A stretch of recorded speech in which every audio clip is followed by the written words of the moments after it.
사랑하는 성도 여러분, 오늘 우리는 잠시 세상의 소음에서 벗어나 영혼의 평화를 찾는 귀한 시간으로 여러분을 초대합니다. 이 말씀이 여러분의 마음에 깊은 울림을 주고 삶의 등불이 되기를 소망합니다.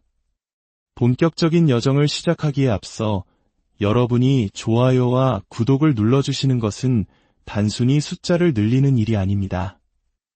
그것은 이 은혜로운 메시지가 더 많은 영혼에게 닿을 수 있도록 빛을 전하는 귀한 사역에 동참하는 것입니다. 이 선한 영향력을 나누시는 여러분 모두에게 하나님의 크신 축복이 함께하기를 기도합니다. 이제 다 함께 기도하는 마음으로 말씀에 귀 기울이겠습니다. 하늘에 계신 우리 아버지 하나님, 오늘 이 밤 우리 모두가 주님의 눈이 우리를 향하고 계심을 깊이 깨닫게 하여 주시옵소서. 하나님께서 저 들판에 작은 참새 한 마리 떨어지는 것까지 헤아리시며 우리의 머리카락 하나하나까지 세신 바 되셨음을 우리는 믿습니다. 그 사랑으로 우리를 지켜보시고 우리를 아끼시며 우리를 위해 독생자 예수 그리스도를 십자가에 내어주시기까지 하셨습니다. 그 보혈의 공로로 우리가 죄 사함을 얻고 구원의 길로 나아갈 수 있음을 고백합니다. 오늘 밤 성령님께서 이 자리에 있는 모든 이들의 마음을 움직여 주시어 구원자이신 주님께로 더 가까이 나아가게 하여 주시옵소서. 이 모든 말씀 우리 주 예수 그리스도의 이름으로 기도드립니다. 아멘. 사실 오늘 이 자리에 서는 것이 조금은 민망한 마음도 있습니다. 저는 얼마 전 우리의 이 부흥회가 8월 10일에 분명히 끝날 것이라고 선포했기 때문입니다. 그것은 운영위원회의 결정이었고 저희 팀 모두의 생각이었으며 저 또한 그렇게 믿어 의심치 않았습니다. 하지만 주님께서는 우리의 생각과 계획을 뛰어넘어 일하시는 분이셨습니다. 어쩌면 우리는 하나님의 위대한 계획을 믿을 만한 충분한 믿음이 부족했는지도 모릅니다. 인간적인 계산으로는 8월은 휴가철이기에 부흥회를 열기에 가장 좋지 않은 시기입니다. 만약 우리가 시기를 골랐다면 결코 이때를 선택하지 않았을 것입니다. 그러나 주님께서 행하신 일을 보십시오. 지난 한 주 동안 얼마나 많은 사람들이 이곳을 가득 채웠습니까? 수백, 수천의 영혼들이 그리스도를 영접했습니다. 저희에게는 수많은 편지와 전보, 전화가 쇄도했습니다. 저희 위원회와 팀원들 중 단 한 사람도 이 집회를 중단해야 한다고 생각하지 않았습니다. 교계협의회 서기이신 된 포터 목사님의 말씀이 우리 모두의 마음을 대변했습니다. 그리스도 교회의 목적이 영혼을 구원하는 것이라면, 그리고 매일 밤 수백 명의 영혼이 주님께로 돌아오고 있다면 우리는 이 부흥회를 멈출 수 없습니다. 그렇습니다. 우리는 이 부흥회를 8월 31일까지 이어가는 것이 하나님의 뜻임을 확신하게 되었습니다. 물론 그 이후로는 이 장소를 더 이상 사용할 수 없습니다. 하지만 저는 이번에도 부흥회가 그때 끝날 것이라고 단정적으로 발표하지는 않겠습니다. 아마도 그렇게 될 것이고 분명히 그럴 것이라 생각하지만 섣불리 말하지 않겠습니다. 주님의 일은 우리의 예상을 뛰어넘으니까요. 여러분, 우리는 그 어느 때보다 여러분의 기도가 필요합니다.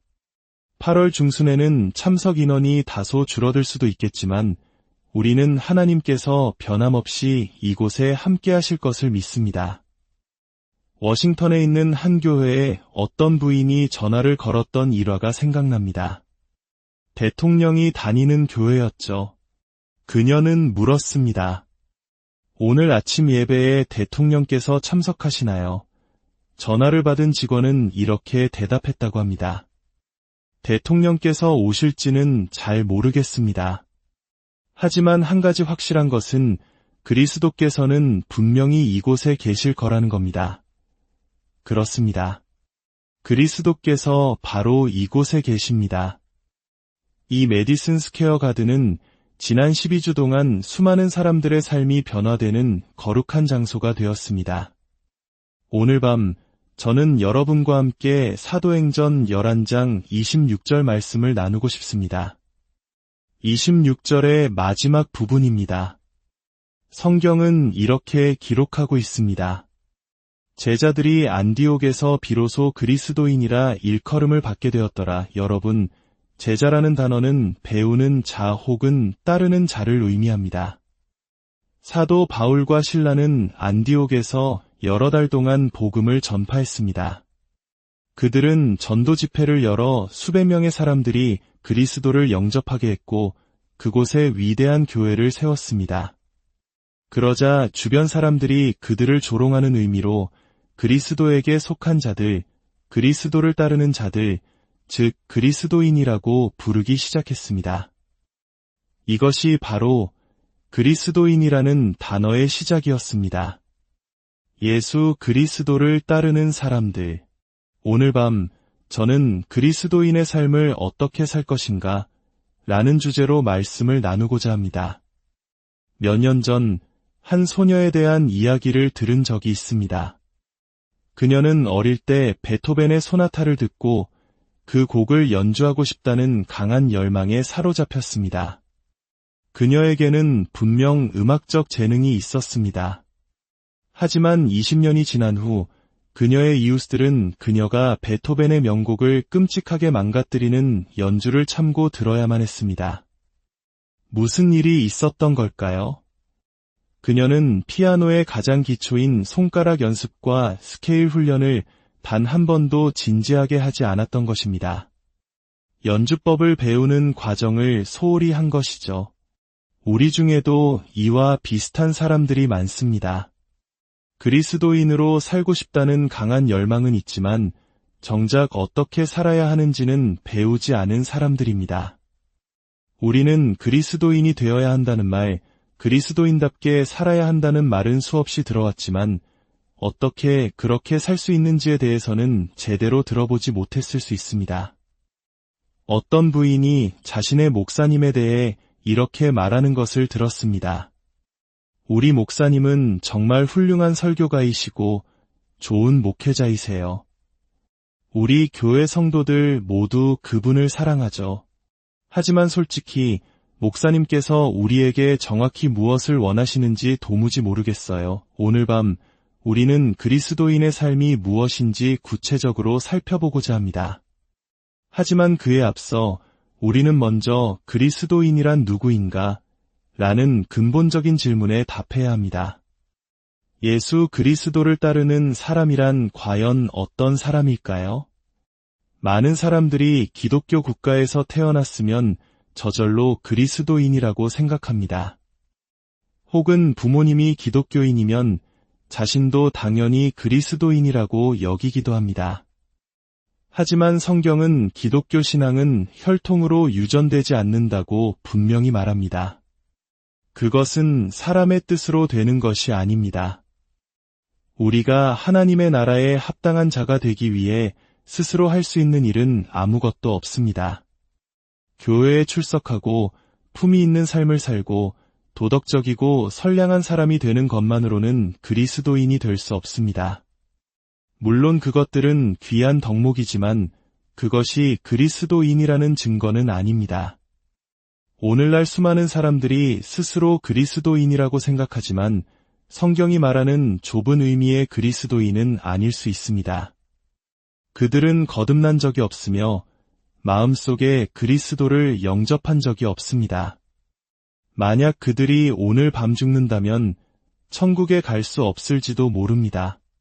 진정한 그리스도인이란 예수 그리스도와의 인격적인 만남을 경험한 사람입니다. 그리스도를 자신의 구원자와 주인으로 영접하기로 결단한 사람입니다. 첫째로, 그리스도인은 선택을 한 사람입니다. 살아계신 하나님을 만나고 예수 그리스도를 마음속에 영접하기로 결정한 사람입니다. 이것이 그리스도인이 되는 첫걸음입니다. 여러분의 삶에 그런 순간이 있었습니까? 자신의 죄를 회개하고 하나님 앞에서 죄인임을 인정하며 오, 하나님, 이제 저의 죄에서 돌이키겠습니다 라고 고백한 순간이 있었습니까? 그리고 믿음으로 그리스도를 당신의 주님과 구원자로 영접했습니까? 이것이 바로 출발점입니다. 많은 사람들이 그리스도를 마음속에 모시지 않은 채 그리스도인의 삶을 살려고 애씁니다. 하지만 그리스도인이란 그리스도께서 그 안에 거하시는 사람입니다.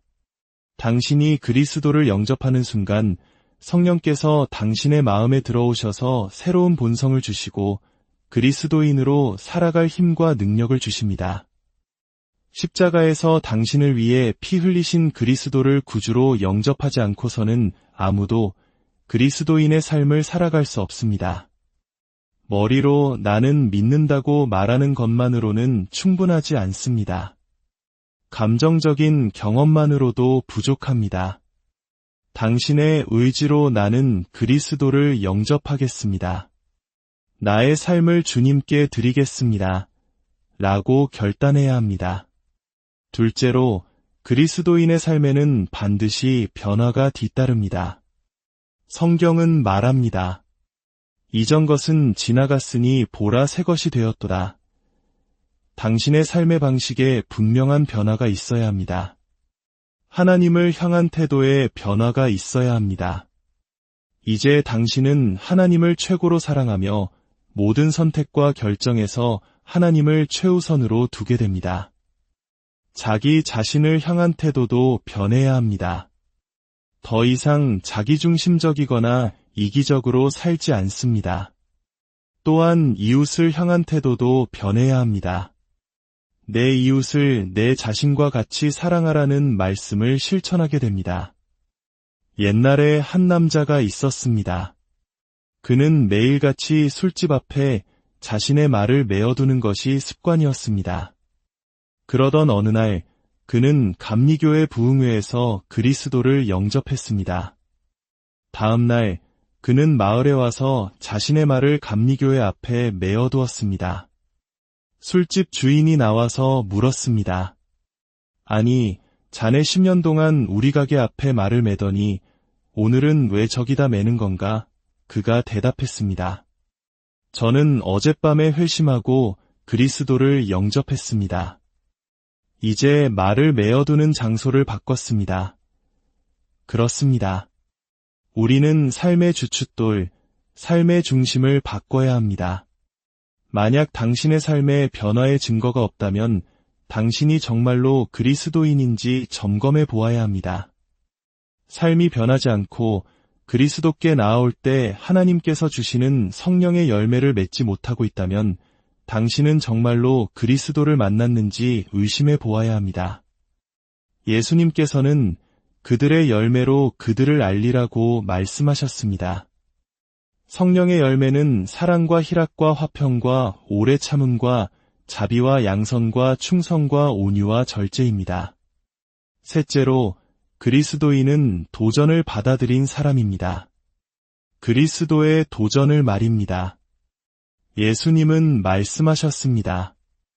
누구든지 나를 따라오려거든 자기를 부인하고 자기 십자가를 지고 나를 따를 것이니라. 예수님께서는 사람들을 모으는 데만 급급하지 않으셨습니다.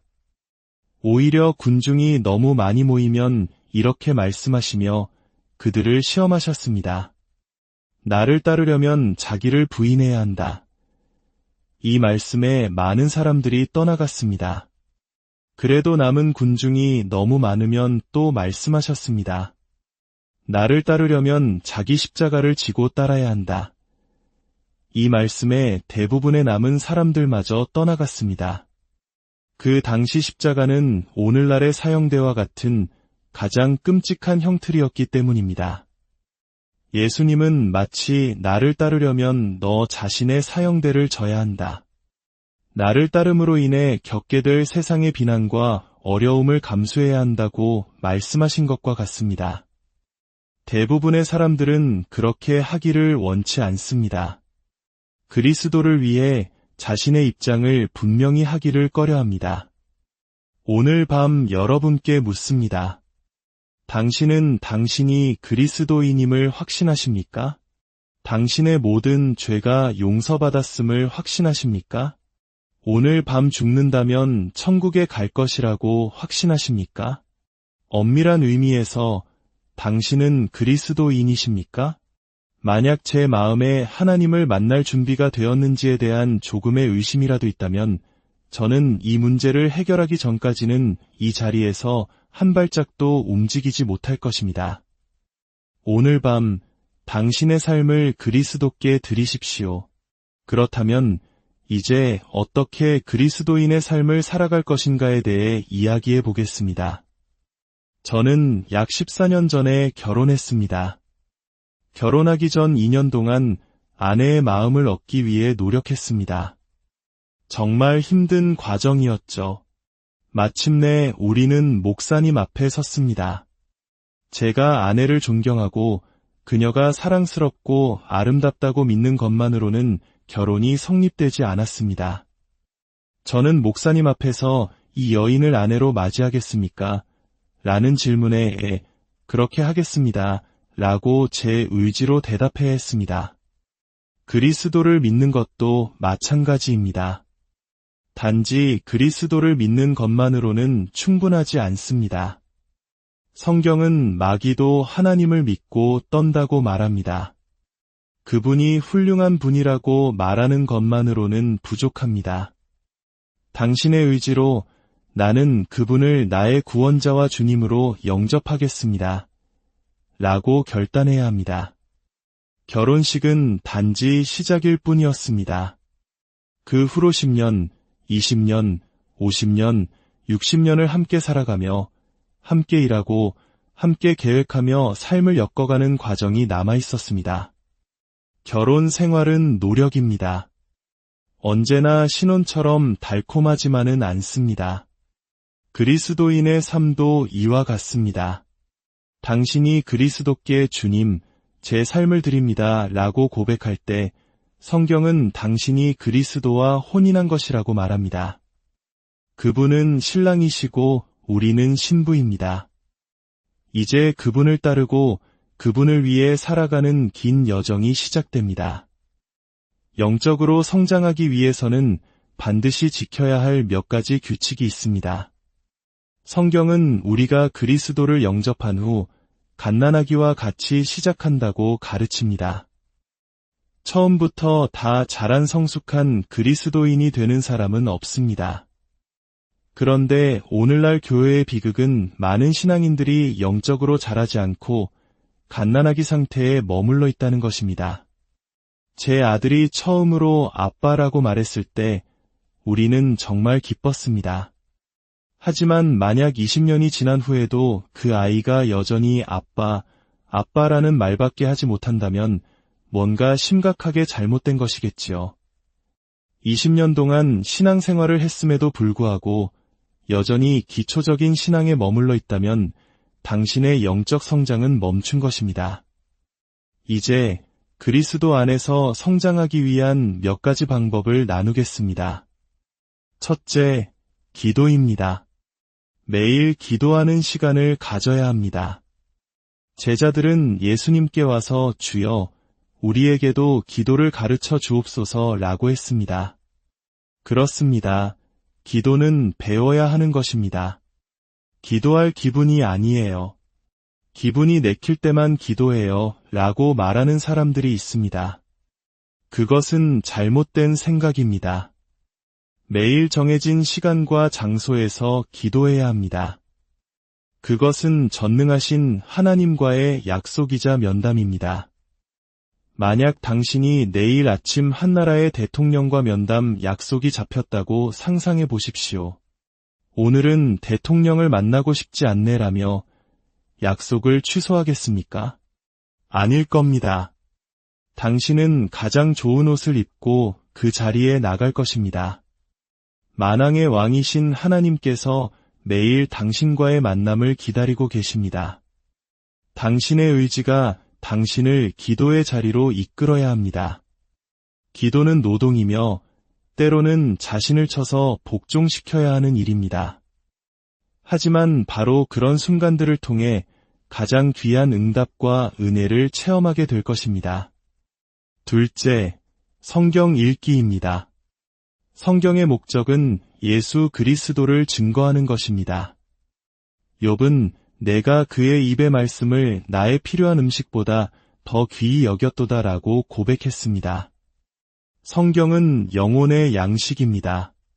당신이 매일 새끼 식사를 거르지 않듯 당신의 영혼에도 매일 양식을 공급해야 합니다. 육신은 죽어 흙으로 돌아가지만 영혼은 영원히 삽니다.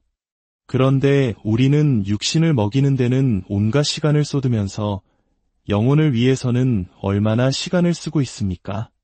승리하는 신앙생활을 하고 싶다면 결코 성경 읽기와 묵상을 게을리해서는 안 됩니다. 하나님의 말씀인 성경을 경건하게 그리고 하나님께서 말씀하실 것이라는 기대를 가지고 읽으십시오. 성령의 도우심에 의지하여 읽으십시오. 매일 아침 집을 나서기 전에 30분이라도 기도와 성경 읽기에 시간을 투자해 보십시오. 당신의 하루가 완전히 달라질 것입니다. 영혼의 기쁨이 넘치고 발걸음은 가벼워지며 얼굴에는 미소가 가득할 것입니다. 셋째, 훈련입니다. 그리스도인의 삶은 훈련의 길입니다. 예수님께서는 영생으로 인도하는 문은 좁다고 하셨습니다. 성경은 그리스도인을 고난을 견뎌야 하는 군인에 비유합니다. 권투 선수가 자기 몸을 다스리고 절제를 연습하는 것처럼 우리도 훈련해야 합니다. 신약 성경은 그리스도인의 삶을 묘사하기 위해 싸우라, 씨름하라, 달리라, 일하라, 고난을 받으라, 견디라, 저항하라와 같은 강한 단어들을 사용합니다. 우리는 우리의 마음을 훈련해야 합니다. 악한 생각이 들어올 때 즉시 몰아내고 가치 없는 것들을 읽거나 보며 시간을 낭비하지 않도록 마음을 지켜야 합니다. 우리의 혀를 훈련하고 우리의 시간을 훈련하며 우리의 몸을 성령이 거하시는 거룩한 성전으로 관리해야 합니다. 오늘날 우리 그리스도인들의 삶에 얼마나 훈련이 부족한지 모릅니다. 이것이 수많은 그리스도인들이 실패하는 이유입니다. 넷째, 교회입니다. 로빈슨 크루소처럼 무인도에서 홀로 신앙생활을 하려는 그리스도인에 대해 들어보셨습니까? 성경은 그런 신앙에 대해 알지 못합니다. 성도의 교제는 선택이 아니라 필수입니다. 모이기를 패하는 어떤 사람들의 습관과 같이 하지 말라고 성경은 명령합니다. 물론 이 세상에 완벽한 교회는 없습니다. 당신이 만약 완벽한 교회를 찾아 거기에 등록한다면 그 교회는 더 이상 완벽하지 않게 될 것입니다. 당신 때문입니다. 예수님의 12 제자 공동체도 완벽하지 않았습니다. 유다는 배신했고 베드로는 부인했으며 나머지 제자들은 십자가 앞에서 모두 도망쳤습니다. 완벽한 교회를 찾으려 하지 말고 당신이 속한 교회 안으로 들어가 그리스도를 위해 일하십시오. 마지막으로 증인의 삶입니다. 당신은 당신의 삶의 방식으로 그리스도를 증거해야 합니다. 당신의 미소, 친절, 사려 깊음, 온유함으로 말입니다.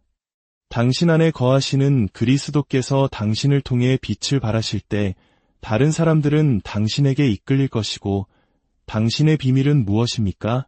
라고 물을 것입니다. 그때 당신은 예수 그리스도를 증거할 기회를 얻게 됩니다.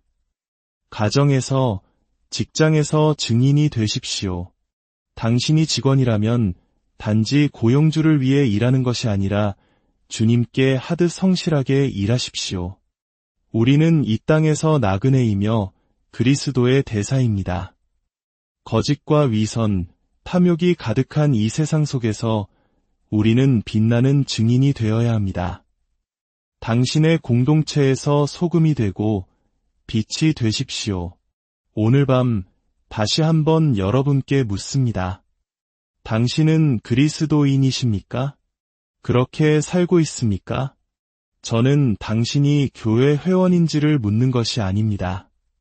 당신이 그리스도와 인격적으로 만났는지, 당신의 삶에 변화가 일어났는지, 그리스도를 따르는 도전을 받아들였는지를 묻고 있습니다.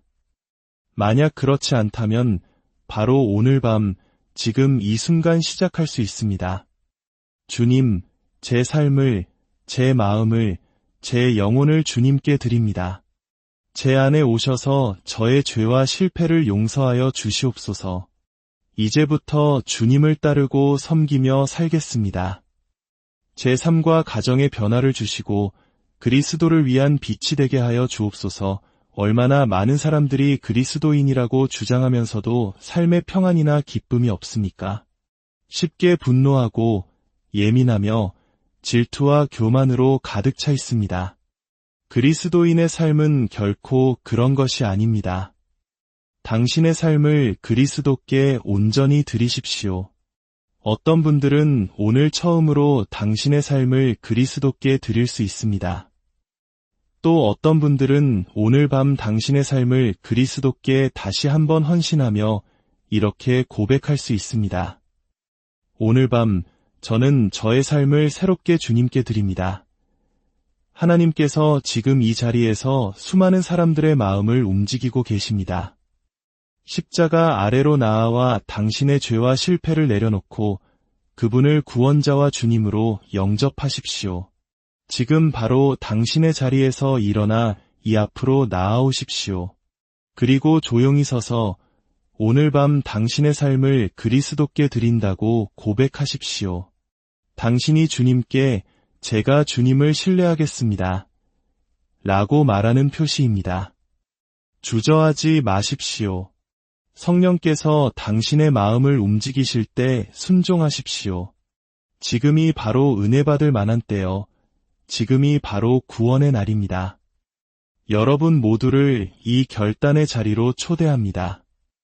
우리 주 예수 그리스도의 은혜와 하나님의 무한하신 사랑과 성령님의 교통하심이 이 말씀을 듣고 결단하는 모든 분들 위해 이제로부터 영원토록 함께하시